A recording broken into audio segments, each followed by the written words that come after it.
How to remove song from Instagram post. First, open the Instagram application on your device. And now, if you want to check the post that you have made, simply tap on the profile icon at the bottom right corner of your screen. Now, these are all the posts that you have made. Let's say that you want to remove the song from this post that you have made. As you can see, there is a song right below the account name.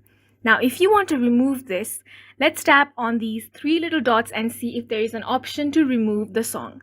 So tap on these dots and then click on Edit. Now, as you can see, there is no option of removing the song from this post or changing the song. So as you can see, this feature is not available for the Instagram photos that you have posted. So in this case, what can you do is that you can delete this post and then upload it again without the music. So for that, tap on these three little dots and then tap on Delete option. Now tap on Delete again, and then you can recover this photo from your recycle bin and upload it again without the song. So as for now, there is no feature of removing song from Instagram post.